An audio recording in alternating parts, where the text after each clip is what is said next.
अगर आप भी चाहते हैं बिट्टू मलंगिया इंटरटेनमेंट का ऑडियो वीडियो सबसे पहले आप तक पहुंचे, तो लाल बटन को दबाकर चैनल को सब्सक्राइब करें और बेल आइकन दबाना ना भूलें।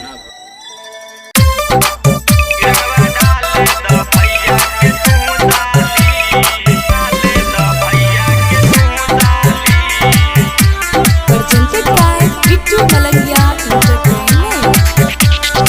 Music by Virender Bihari. Holi खेल चल रे भाई, भैया के साली आइल बा भाई। होली खेल चल रे भाई, भैया के साली आइल बा भाई। खाली रंगवा त डली हा भाई, हाली हाली खाली रंगवा त डली हा भाई, हाली हाली। रंगवा डाले दो, रंगवा डाले दो, रंगवा डाले दो भैया के तू साली। रंगवा डाले दो भैया के तू साली। रंगवा डाले दो भैया के तू साली।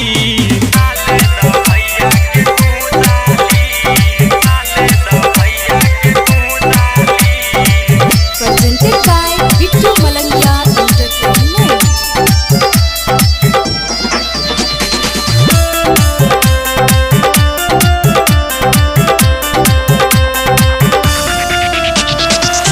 बाल्टी भर के रंग हम जब हम आवेनी, का कही भाई उ तो माई लगे भागेली। बाल्टी भर के रंग हम जब लग आवेनी, का कही भाई उ तो माई लगे भागेली।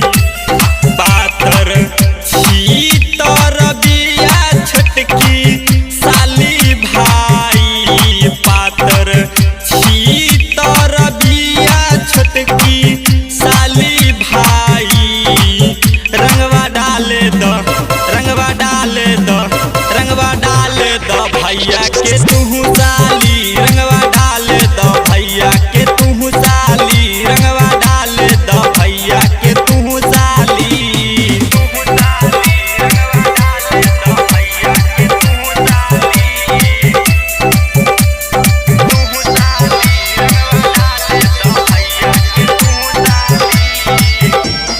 Presented by Bittu Malangya Entertainment.